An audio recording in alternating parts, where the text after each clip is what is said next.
Okay, so we're recording. I first off want to start by thanking you so much for coming on the podcast.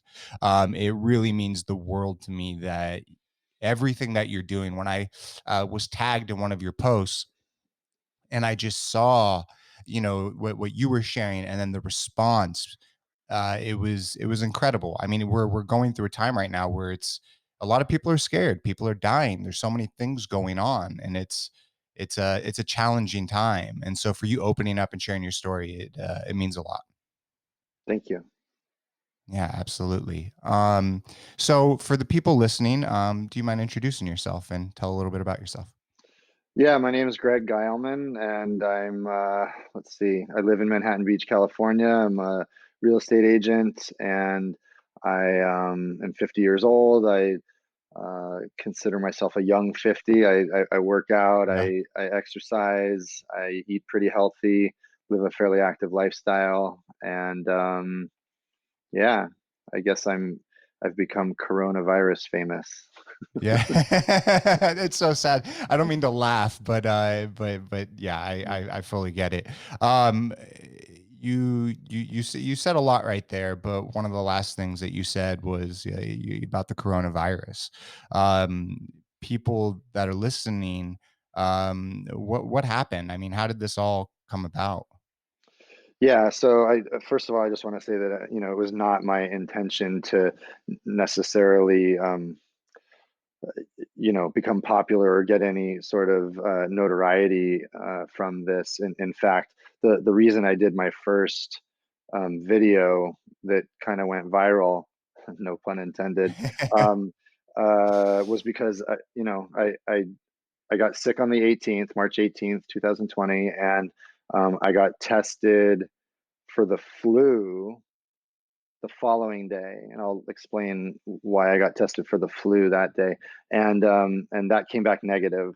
You get the results right away within five Yeah. minutes. And so I tested negative for influenza A and influenza B. And so then I dialed up my search and found a place that would test me for coronavirus. And 2 days later, after that, so that's the 21st, I got my positive diagnosis with coronavirus. So at that time, now there's a lot more information out there, but at that time, there was a lot of scare and fear and panic, and there Yes. still is, but there wasn't a lot of good information out there. There wasn't a lot of data, certainly in the United States. So I did the video mainly because I got tired of answering the same questions over and over again to my friends and family. So I did kind of a 8 minute update video, and that way just wasn't enough time in the day for everyone who was calling me. Was one person will tell another person, "Oh, Greg tested positive," and so I was just getting inundated. So really, it was just to get good information out there and to try to reduce the amount of panic and fear that was out there, because I truly believe inside that panic and fear is not good for the immune system. And if I'm going to beat this thing at the time, like, I didn't know if I was going to live or die. So For sure. I just wanted to get good information out there. That had to have been so scary when you, found out. I mean, especially with everything going on when you did get that diagnosis. What did that feel like? What went through your head? Yeah, great question.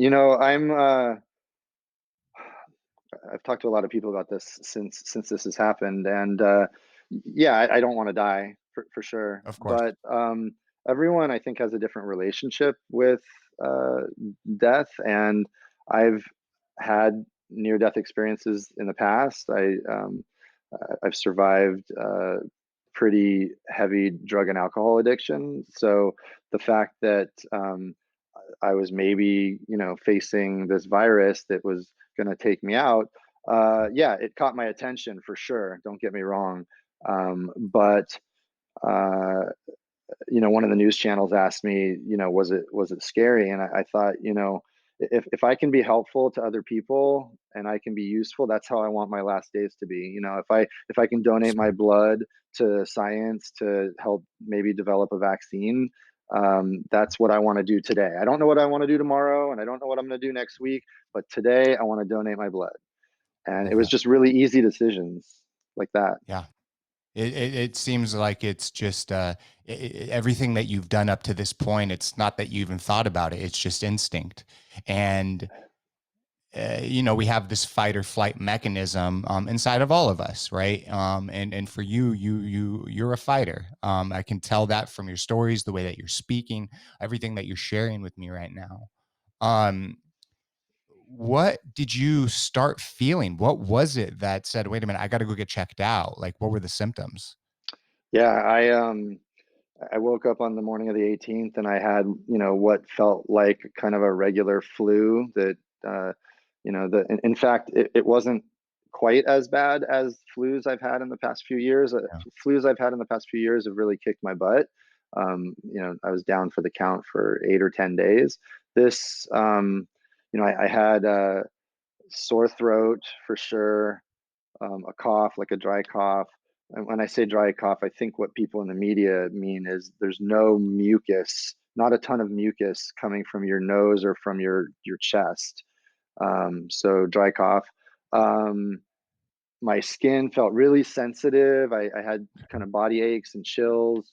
The worst of the symptoms was night sweats. There were 2 nights, one night in particular, where I just like woke up in a pool of sweat, just drenched in sweat, and then I'd move mm, over to the dry side of my bed, and then I'd fall asleep again and wake up just completely soaked in sweat. And I didn't have a high fever during that time, so I just felt like my okay. body was maybe fighting something. One thing I wanted to say about what we were talking about before you asked me Yeah, how it felt and if I was scared and yeah, stuff. In normal day to day life, I heard this yesterday. I can really relate to it. Um, it's not the lions in the jungle that get me, it's the ants at the picnic. And I can so yeah, relate to that, that like, you yes. know it's the guy who cuts me off on the way to work that just like gets me so Uh, riled up. yeah, But yeah, when something big, like big deals, like I summon this internal sort of like true north and guiding yes, light and sense of strength, and I don't know where it comes from, and I'm glad that it's there, because that's yeah, been kind of what, some people thought that I shouldn't go public with my positive yes, coronavirus diagnosis. What it's going to do to our business? What's it going to do to, maybe people aren't going to want to hang around us. And after a couple of days, it became really clear that people were hungry for good information and for hearing that not everybody dies from the coronavirus. And in fact, it's not like, it's really super contagious. And um, and it's and you don't know that you have it when you have it, because there's an incubation period of 2 to 14 days from what I've heard. By the way, I'm going to say a lot of stats on this. no, no, I'm no, no, not a no, I like it. doctor. I'm not a doctor, so just fact check everything that I say. Yeah, I get it, Um, I get it. Not Respect even on that. you, like people who are listening, like just Yes, fact check everything that I say. But I've heard that the incubation period's around 2 to 14 days, and so like nobody knows how they got it, and nobody knows who they've given it to, yeah, and so that's what is so dangerous about it. But anyway, I felt like, if my experience, which is just one person's experience, but if my experience could help people, then that's what I want to make of this quarantine. yeah, yeah, no, I respect one of the things that you said was, like, about the stats and the fact checking. I respect that, right? But coming from you, your experience, you're going through it, um, it seems a little different because there's so much misinformation in the media right now, and it's really hard to decipher between fact and fiction. But coming from an individual that is facing this and facing it head on, more head on than I mean, I don't know a lot of people that are going through this, but I do know what you're doing. And that at that point when you made the decision, I mean, right before you made the decision to go public with it, that is crazy to me because we are going through this right now where it's like if you have it, people are scared. People don't want to be around you, which is respect. I totally understand that. But then you have a business. And so then it's like, how does it affect the business? How does it affect this? How does it affect that? and there's kind of like this chain reaction of things, but there was something inside of you that said, no, I have to open up and I have to share this. You said something Yeah. about true north. What was it? What was going through your mind? Were you talking with your friends right before you decided to go public? Yeah, I knew it was the right thing to do. The fears that were running around in my head were like, okay, are you really ready to commit to 14 days of being alone in these four walls? Um, and because once you announce that you're positive, you can't go outside. And man, I didn't need to go outside. I quarantined really well. I know a lot of people would probably have a really, really hard time with it. I actually welcomed the opportunity to go inside. I kind of believe in spiritual growth, and I needed some. I've been in need of some lately. So, uh, although that's scary to me, I also kind of welcomed it. Um, as you know, like everyone did before I got sick, I, went to the store and filled up my freezer and stocked up on stuff. But man, this community that I'm surrounded with, people, friends and family and real estate agents, like the all three of those communities, like really came to me. I had more food than I there was a time where I was concerned that I was being wasteful when people Wow. would say, "Can I drop something off?" And my initial kind of natural reaction is to say, "No, no, no, I'm good. I'm good." That's Yeah. my go-to. Like, "No, thank you, I'm good." But I really practiced saying yes and letting people kind of drop off stuff. And then there were other people that just dropped off stuff without asking, and Wow. sent me a text, say, "Check your doorstep." And I love that. It's so a cool. humbling experience for sure. It is. It's really, really cool. And that you do have this community of people that are supporting you and helping you out and see exactly what you are doing. Um, when you started your quarantine and after you figured out, okay, I have this, right? What were the feelings? What has the past 2 weeks been like, or 18 days? I think that's what you said yesterday. Been like did your lungs hurt, your head, your body? Just so people know. I mean, because I don't know. Only things that I read. You're the first person that I'm actually speaking to that's really gone through it. Yeah, so from beginning to end, basically, I'd say the last 2 months, I had kind of an on again, off again cough, sort of sore throat. But I just figured that it was regular, normal winter time stuff, and I would take wellness formula or a throat lozenge, and it would go away. Um, Yeah. and then on March 18th, I woke up in the morning, and it wasn't just a sore throat. It like I could feel my body was sort of, it was harder to breathe a little bit, and I was weaker, and I had definitely like a red hot sore throat, and I was coughing but not bringing anything up, and my skin was starting to get sensitive, like when you get the flu. And that was day one, and then day two and three were probably the hardest. And on top of all the symptoms that I just talked about, I also started developing fevers. My fever never got above 102. I checked it pretty religiously and regularly, and it never got above 102. So I didn't get too concerned. Also, my fever was really super responsive to Tylenol. I've heard that you don't want to take Advil and you don't want to take Motrin. Um, I don't know if that's true or not, but the rumor is that it makes it worse. So Tylenol was the only medication that I took other than like nutrients and vitamins and stuff. But really super responsive to Tylenol was the fever and the chills, because I would have a fever, and then I would take two Tylenol, and then I would check it again in less than an hour, maybe 45 minutes or an hour, and it would be down to 98 or 97. Oh, wow. So That's incredible. So Tylenol for sure. after 3.5 or 4 days, a lot of the symptoms went away. I still had a sore throat. I still had labored breathing, and I still would fatigue quickly. Okay.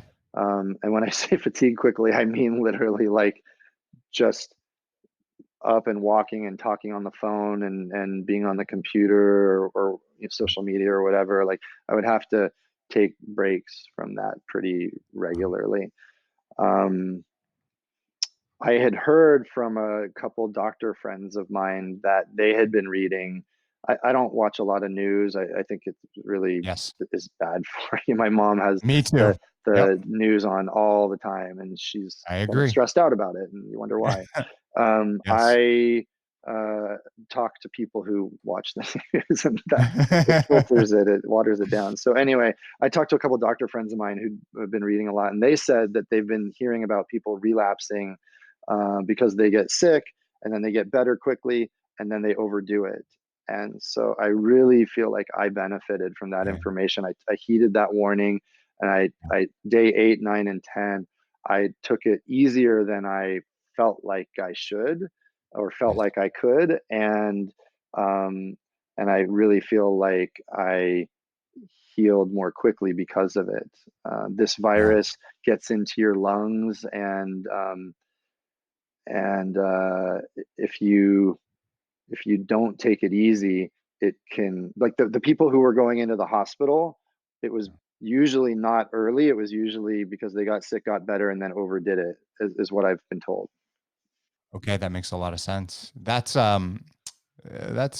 scary to hear because it's like you go through it, you get better, and then, some people will push themselves really hard, but the doctors sharing that information with you obviously stuck with you. So you played it a little bit cool and it's working out to this point. When did it come to you that you started donating your blood? Because I find that amazing. Yeah, thanks. So I did the first Facebook video, and from that, uh, it got shared, I think, over 300 times and commented Wow. on like 600 times or something like that. Yeah. And that's just on Facebook. Instagram was a lot more also. But from that, a couple local papers called me to interview me, and then because the local papers called to interview, then Channel 5 News, and then KTLA News, and then CNN reached out. So. Wow. Um, uh, from all of that, a friend of mine who's in biotech, she knew a company who was looking for people who had tested positive so that they could come get their blood and do testing for antibodies and stuff like that. So, really quickly, once I announced that I was positive, the sort of media blitz led a friend to me who sent this company called Genelite. They're in San Diego. And Okay. since then, I've sent a lot of people who've tested positive to them. And my dad, who tested positive, he gave his blood and Wow. found out that he has a really high level of antibodies in his blood. So the reason why that's important is because the, I spoke with the chief medical officer at Genelite, and although they won't say you are 100% immune for probably Okay. legal reasons, For sure. he did say that there's a very strong correlation between the presence of antibodies and immunity. Wow. Um, Wow. so, uh, if this virus behaves the way other coronaviruses behave, this is a quote from him. If this virus behaves the way other coronaviruses behave, the presence of antibodies will mean that I'm immune to it. Now, it's important to note that what that doesn't mean is it doesn't mean that I am immune to other strains or mutations of the virus. And it also doesn't mean that I can't be a carrier of the virus or still be contagious. So, even though I have antibodies and I probably can't get sick from that virus again, if I touch something that has the virus, or if I'm still contagious, I, I can still get other people sick. So the presence of antibodies doesn't mean that you can't spread it. It just means that you can't get sick from it again. Okay, okay, and how long what did the hospital say to you, after you were diagnosed? Did they give you, instructions to do this, do that, stay in your house for this long? What did they tell you? Yeah, not much. I didn't. I wasn't able to find a test. I guess we should talk about that. Yeah, for I sure. experienced a lot of frustration in the first couple days because I wanted to get tested and I was pretty sure my symptoms were indicating that I had coronavirus and not the flu, but I couldn't get tested. I called um, my doctor, and he said that he doesn't have any tests. I called all the urgent cares in the area that I thought of, and they didn't have any. And I called the emergency room, and they said, you can't come in unless you have severe difficulty breathing. I called several ERs, and they all said the same thing. You can't come in unless you have severe difficulty breathing. Like if you can't breathe, then come in. So I'm sure at the Okay. time they were just being overwhelmed, and they said, Greg's 50 and his symptoms are palatable, so let's keep him home. Um, so I was really frustrated. I felt like I was living in a third world country or something, and that's the question that I asked. CNN asked me to Yeah. present a question to Joe Biden at the town hall meeting, and that was my Okay. question, was like, what would you do if you were president to make tests more readily available in a case like this? Because I was super frustrated. Anyway, when I finally did get tested, I got my results back in 2 days, which is, I'm told, really quick compared to a lot of people. And they didn't tell me anything. They said, go home and take Tylenol to monitor the symptoms. Really? So And keep continue. an eye on Sorry. your Sorry. breathing. That's it. And just keep an eye on your breathing. And if it gets really difficult breathing, then come back to the urgent care, come back to the ER. And I guess at that point, that's really all that they can say. I mean, when going through this part of all of it, that for me seems really scary. Like you said, it felt like you were in a third world country. Obviously, with everything going on, we are definitely not prepared to the ability that we should be for something like this. There's this saying that my boss always talks about, and it's called the 6 P's. It goes: prior planning prevents piss poor performance. And as a nation, with everything that's happening right now, the astonishing amount of people that have it and the deaths, it's showing more and more that we weren't fully prepared for this. When CNN asked you to, come up with a question, um, what would you like to see going forward after all of this gets handled? And we're 6 months, a year, 2 years down the road. I don't know how to answer that question. I don't know jack about politics, and I don't. I know that I pay a lot of money in taxes, and it would certainly be nice if that money went towards some sort of improved healthcare for people. But that's just selfishly speaking because of what I'm going through right now. I don't. I get that. It's not selfish though. I mean, because there are so many Americans out there struggling, without healthcare and things of that nature. So um, obviously you're going through it, and so it's on top of mind right now. Um, Yeah, I what? mean, I sorry to Yeah. interrupt. I No, no, live go. in Los Angeles, California, United States. Like I live in Manhattan Beach, Los Angeles. Like this is some of the, you know, I live in a very nice community, and Yes. people here have resources. And if I can't get a test, then who can? I mean, Yeah. Yeah. so that's what the frustration I was experiencing was like, geez, how if I can't get a test, you know, uh, then I guess we're just all gonna die. Like that's what I was thinking. Seriously. Of course. No, no, no. And I can fully understand that, because especially, I live in LA as well. And you're like 30, 45 minutes away from me, but especially Manhattan Beach, or this whole area, if we're having issues, right, then the rest of the nation is having a lot more issues, especially with everything that happens here in LA.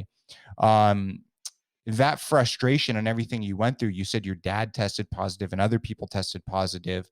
Was their experience the same? My dad, he's older. He's 74 years old, so he's in a higher risk category than I was. So, um, he got a test pretty quickly. Like he also, I think, was sicker, like a little bit sicker than I was. He was having a hard time breathing and stuff, so he Yeah. got shepherded in right away. Um, Yeah. One thing that I'll say that just came to my mind that I think, because someone asked me, like, why did you think to go to social media to speak out about this? And I had had an experience several years ago. God, it's probably 5 years ago now, where my ex-wife was in London working, and I had a plane ticket the next day to go to London. Okay. And I went to check into my flight. This is the night before, 10 o'clock at night, the night before my flight to go visit her. And it wouldn't let me check in because my passport had expired.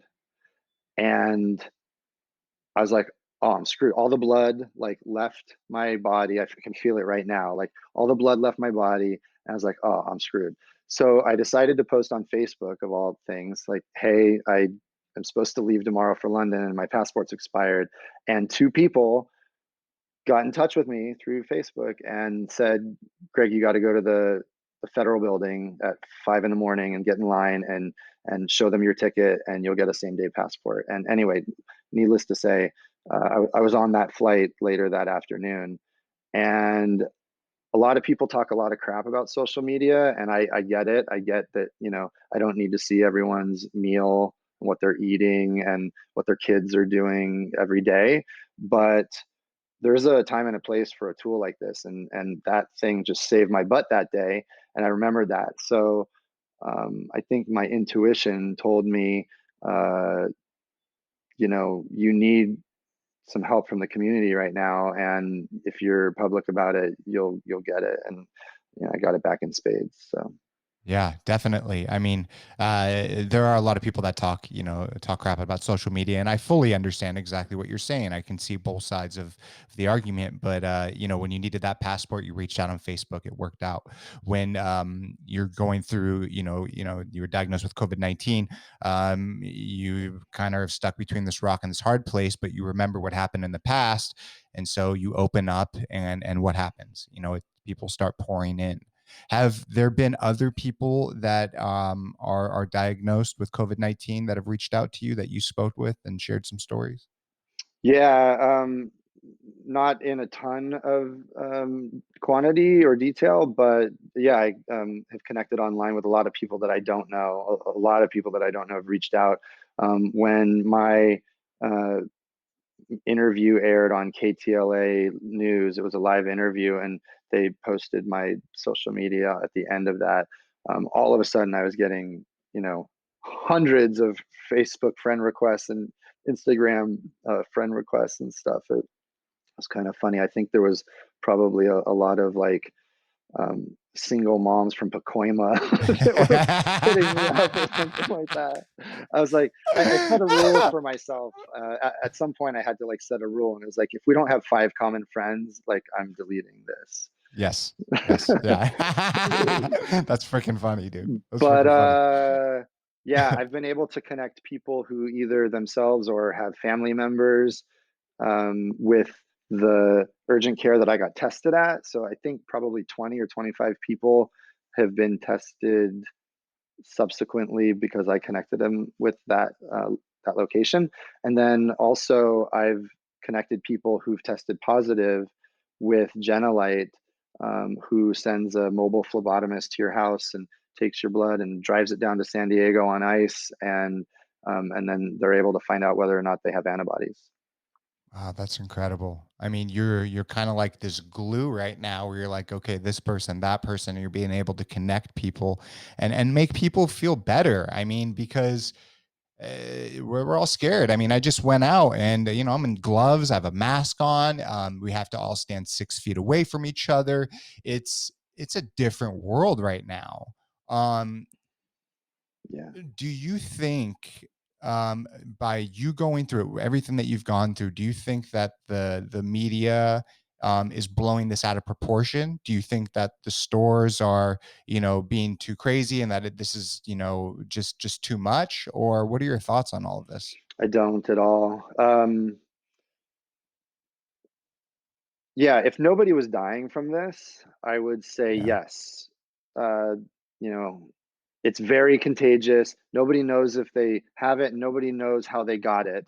Like, I have no people one of the main questions people wanted to know is who gave it to you? I have no clue. I think it's actually a blessing in disguise that nobody knows who they got it from, because there would be a Yes. lot of pissed off people, I think, if somehow you could, like, discover who you got it from. But, like, I don't know if I gave it to my dad. I don't know if he gave it to me. I don't know. We were in each other's company for 2 hours, and he might have not even gotten it from me. He might have gotten it from, someone else that he came in contact with. So, nobody knows. But, what was your question again? Sorry. Uh, It's all good. We're talking about a whole bunch of different things. Everything that's going on with the media yeah, and are the they blowing it stores up? and yeah. So it's extremely contagious, and for some people, it's deadly. So no, I mean, if everyone just was getting sick and getting better, and no one was dying, then yeah, maybe it's being blown out of proportion. But uh, I'm actually concerned about the economy. A lot of Yes, people are losing their jobs. A lot of people, small businesses, are either closing down or having to take out loans. I don't think that this is going to be a quick recovery in the United States. I'm the farthest thing from an economist. I don't know much about, like, how that all works, but I yeah, just know that when we start to see massive spikes in unemployment, that there's going to be problems ahead. And I'm in a business that is pretty sensitive to people's income and people's comfort level with spending. So I think, yes, there's still going to be people who are buying and selling houses, of but course, I don't think that I think the sense of urgency for buyers is gone for sure. Like, we've been in a seller's market for a while, and there's been a strong sense of urgency with buyers. And I think that if you don't have to buy right now, you're probably going to be, everyone wants to time the bottom and wait for the bottom, but of that's course. really hard to do. Yeah, no, I get it. I get it. I believe in exactly what you just said. I mean, I see so many people losing their jobs, getting furloughed, laid off, or their hours or money, salary getting cut. This isn't something that is just going to turn the light switch on and everyone's back to normal. No, there are, in my opinion, I'm not an economist either, but there are strong ramifications for everything that's happening right now. And in my opinion, I believe that the precautions that these stores and everyone's taking is important because people are dying. And like you're saying, this can be transferred to so many people so quickly that we have to just kind of put a break on things. And unfortunately, the world's economy is there's going to be stuff that happens, but as time goes on, we will progress and we will move forward. That's what I wholeheartedly believe. Um, I guess I want to just dial it back real quick. Someone had asked me, what protocols did you give for yourself once you were, diagnosed with it? Because you're in the house all by yourself. What steps did you take to make sure that everything was okay? Did you reach out to people? What did that look like for you? I'm not sure I understand the question. So, like, did I contact people that I had contact with? So I guess for the first one is like, what steps did you take in your house? I know people brought you food and all of that, but did you have to, wear anything, put anything on? Were you able to go outside? Did you stay complete in your house? What did that look like, kind of as a whole? And then the second part of the question was, did you have to reach out to people and say, hey, this is what happened? I know you did the social media, so maybe that was it, but this was just a question that someone asked. Yeah, no, I definitely had already started social distancing and preparing for uh, kind of like a self quarantine. Not self quarantine. I had already started self social distancing. Um, People were talking about um, stocking up on food and what was going to happen over the coming weeks. So at that time, I wasn't sick. When I got sick on the 18th, from that moment, I did not leave the house. I didn't leave the house to take out the trash. I didn't leave the house to go to the supermarket. I didn't leave the house to go pick up some stuff from work. I felt an obligation to be socially responsible. And once I was sick, not to go outside. Then once I tested positive, I mean, then I for sure wasn't going anywhere, and I knew I was in for the long haul. As far as what did I do around my house, I mean, my appetite was a little bit lower, so I was concerned about losing weight and all that. 'Cause I guess a lot of people Yeah. are concerned about gaining weight when they are stuck in Yeah, the house. When I get sick, I lose weight. So, I get um, that. but yeah, I mean, I just if I could muster up the energy to jump in a hot shower, that felt so good. I guess that's something that I would recommend if you're listening to this and you're sick with the coronavirus. Force yourself to get in the shower earlier in the day. It feels so good.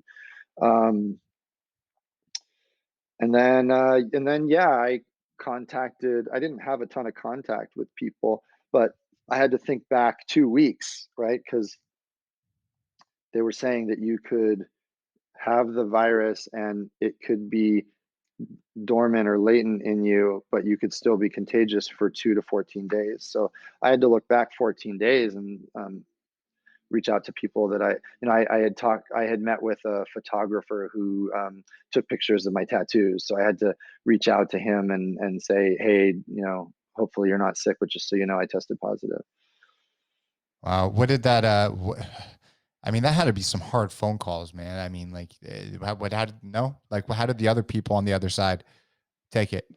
Yeah, I mean, in the business that I work in, you're used to delivering good and bad news, and I find that it's quick to just like rip the band-aid off and get right to Yep. it. And so I, just called and said, "Hey, how's it going, man? I just wanted to check in with you, and you're not sick, are you, or experiencing any symptoms? No, no, no, I'm good. All right, well, just hey, wanted you to know that blah blah blah blah blah." So Okay. they're not really hard phone calls. That's good. That's good to hear. To kind of bring it back to the testing, do you know if someone that is close to you has the coronavirus, and then you reach out to someone, are those people able to get tested quicker than other people? Is there anything set up like that? I don't know It's a if you great know. question. Yeah, that's one of the factors. I don't know that it necessarily, it depends on, in the beginning, you had to have a bunch of symptoms, I think, to get a test. With increased availability, I think just exposure to someone who's been tested positive, in some cases, I've heard those people can get tests. Um, Okay. a neighbor of mine who I didn't have any contact with tested positive, and she was able to get her family members tested even though they weren't experiencing any symptoms because they live in the same house. Okay, that's good. I mean, that's really, really good to hear. And hopefully, as this thing progresses, these tests become more readily available. At what point now are you in? Are you able to go out of the house? How many days has it been? Because I think yes, you said 18 yesterday. I'm not 100% sure, so I'm going to let you answer your question. Yeah, today's day 19 since I got sick. That's right. And from what I hear, everyone is kind of counting from the day of the first onset of symptoms. So it depends who you ask, whether or not I can go outside and go into situations. The county of Los Angeles and all the doctors that I've talked to have been saying um, that there's two things that need to occur to be ready to go outside. And that is 7 days minimum from the initial onset of symptoms, which I've more than killed that, and Yes. uh, 72 hours or 3 days from the last symptom. So I haven't had symptoms for 6 or 7 days now, but so if I listen to the county suggestions, then I can go out. And so I actually have a couple times gone out on daylight walks with a mask on. Um, and it's for like 20 minutes. I just go on a walk, and man, I felt like I was getting out of jail, being able to like go out in daylight. A couple times at 11 p.m. I've gone out for a 3 minute or a 5 minute walk just to like get some blood flowing and get some fresh air. And there's been nobody around. And I did that probably before I was official. But now I've gone on a couple of daytime walks, and I obviously stayed, 20, 30 feet away from anyone. And that's good. The chief medical officer at Genelite says that what they're seeing in their data is that um, people can secrete traces of the virus for up to 21 days, up to 3 weeks. So I'm going to be Oh, doing pretty much a full quarantine until Wednesday, and that'll be 3 weeks, um, good. with the exception of these very distanced mask wearing walks. Yeah. If I would have gone Respect. into Trader Joe's or something a week ago, man, I would have been tarred and feathered, like, because I've gone so public Yeah. with my positive diagnosis. So um, I'm really trying to be socially responsible. I'm also really trying to be a good example for other people, and so I'm staying in longer than I probably need to. No, I mean, that is fantastic, right? It's better to be safe than sorry, and you're not putting yourself at risk. You're putting other people at risk if you go out too early. If you start surrounding yourself with other people, when do you think that you'll feel ready to, hang out with someone face to face, or, you know, uh, dinner 6 feet away? Like, when do you feel like you're going to be mentally and physically ready? I'm mentally ready. I don't know physically. I don't know. I've throughout this process I've been really practicing more so than normal listening to my body. And Yeah. yeah, I think that I probably won't be having dinner with someone. I mean, first of all the restaurants are closed. They're just doing takeout. So as far as like in someone's house, I don't. In your house, yeah. Yeah, I don't. It'll be a while. I need to Okay. get my house cleaned, and I probably need to get it super deep cleaned by a company that doesn't just do regular old Windex. So Yeah. not really for my safety or my concern, but No, no. if I ever want anyone to ever come to my house again, Yeah. Yeah, uh, for sure. I do probably do need to you get feel it deep like cleaned. do you feel like because you've gone so public that when the time is right, let's say a month from now, um, the person on the other side will feel uncomfortable? I mean, because there's got to be a lot of people that are going through this, right? We have I don't know, hundreds of thousands, right? I think we have what 100,000, 200,000. I don't know how many people actually have it in the states, so I'm not going to miscalculate, but a lot of people. Um, that feeling of someone coming to hang out with them, it's got to be uncomfortable. Unfortunately, what would you say? Yeah, that's something that I'm concerned about. If I'm being honest, Yeah, I um, yeah, I don't want people to shun me or shun others that tested positive for coronavirus. I mean, the good news is probably everyone has it, or if they don't have it yet, they're going to get it. So yeah. I mean, that's not the good news, but that's the good news for this But topic. that's it. Yes. um, you either know someone who has it or know someone who knows someone who has it. And once we start to get good information out there that Yeah, after 21 days, you're completely non contagious, uh, at least that's what I've heard up until now. That's the longest time I've heard. I've heard shorter times, but the longest amount of time that I've heard that you can be contagious 21 days. So, yeah, hopefully 2 months from now, people aren't afraid to. I mean, I do think that our world is changed, if not forever, for a long time. Like, I don't think that yeah. people are going to be shaking hands and fist bumping and giving hugs and kisses as readily as they were before. I No. think I said on my last video, like, I think we're gonna have to perfect the "What's up?" head nod. Like, you can't see me What's right up, bro? now, but I'm doing like the Yeah, head nod. Like, I can see. I think we're gonna have to perfect that. Um, Yes, yeah, that's it's funny talking about, but it's scary, right? It's like it's such a different world now, and it's like, where do we go forward from here? yeah, Because yeah, hugging and kissing, it's like it's part of our nature. It's like second nature, yeah, and now things change, society wise, like do you think you said, I think you said like it might not be forever, but for a long time. What is this like? How does this end? Like, you also said like if you don't have it now, you're probably going to get it. It's like that's probably the case, right? Because they're not going to come up with a vaccine like anytime soon, I don't think. Well, I'm stoked because I got it out of the way early, and now I can go like, give guys, say what's up and not be worried about it. But um so I don't know, maybe we'll just all have to hang out together, the people who got it.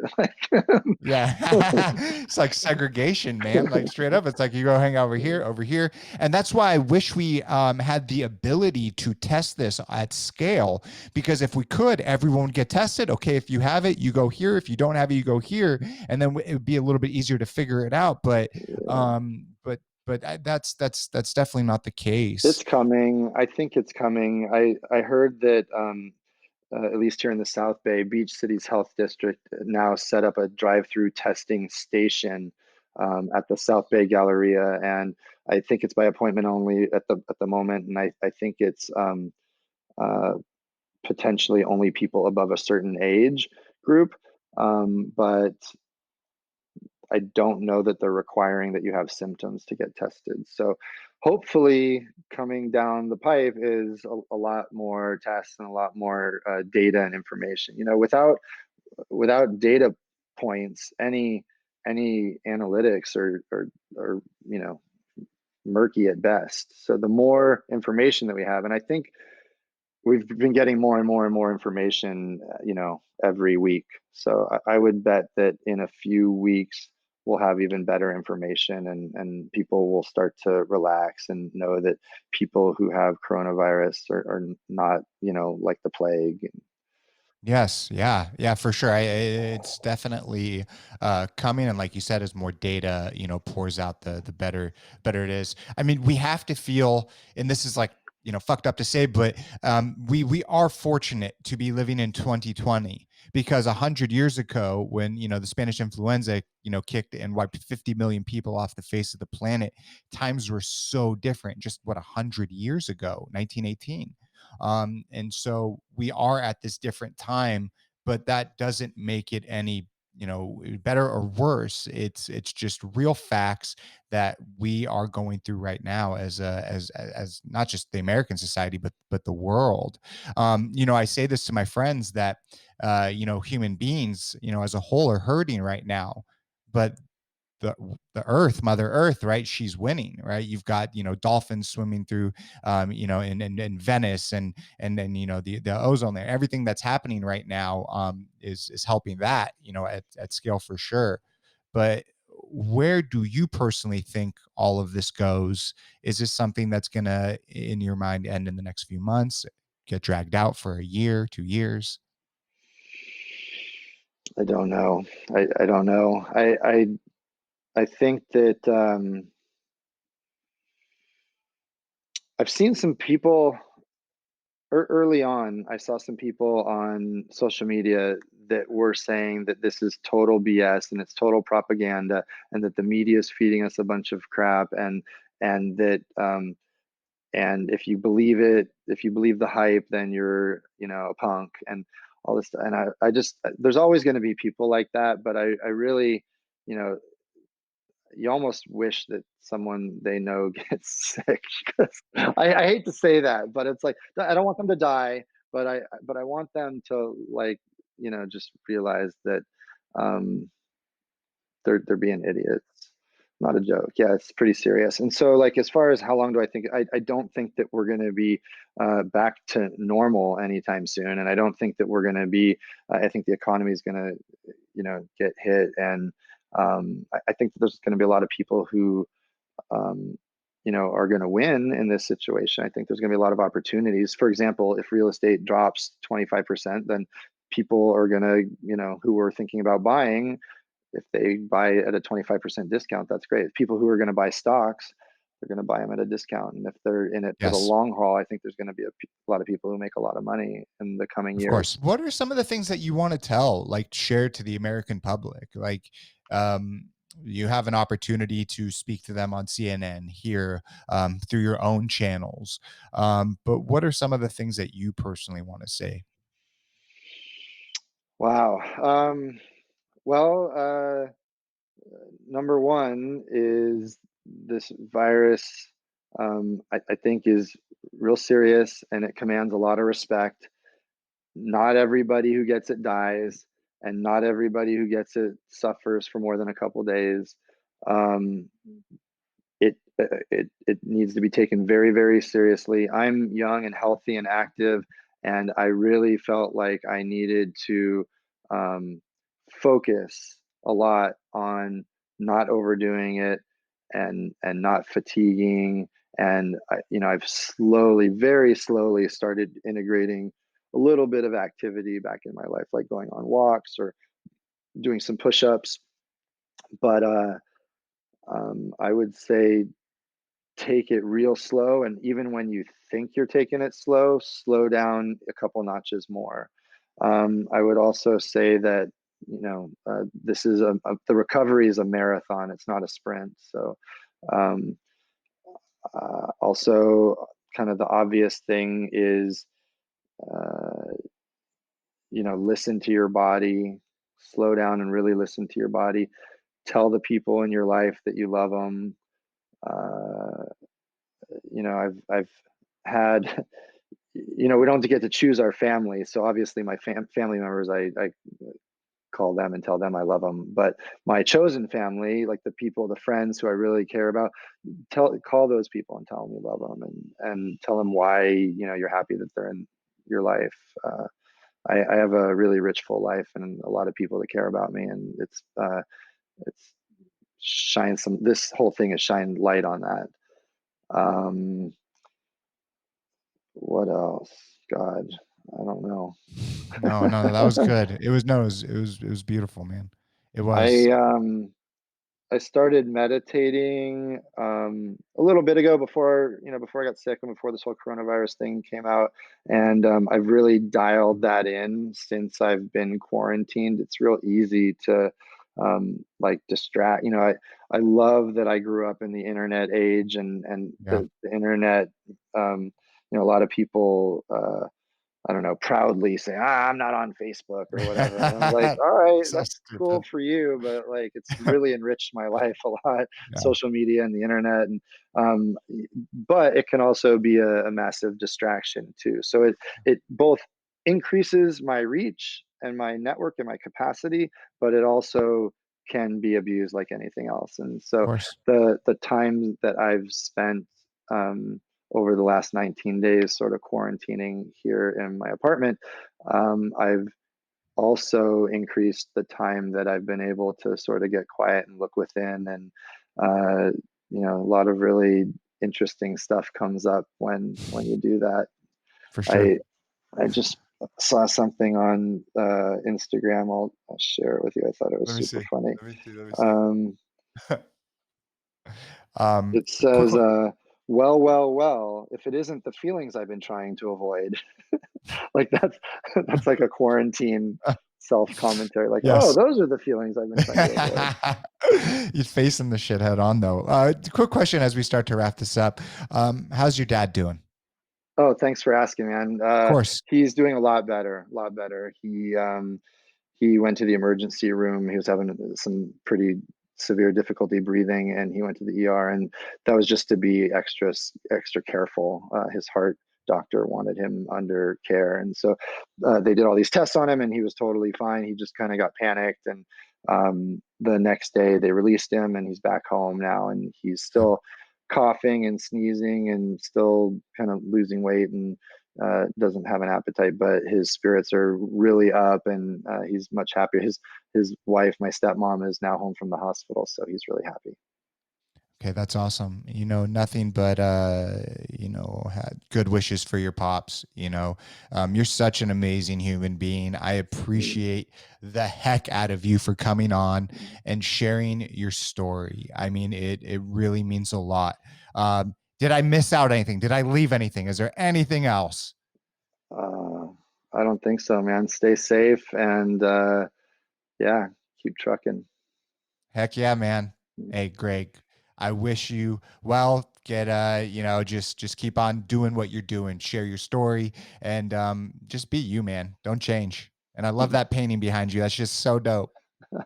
Thanks. All right, Hey, Brock. hey, have a good one. I'll talk to you very soon, okay? Thanks. Bye. Bye. Thanks for listening back to your story. Peace out.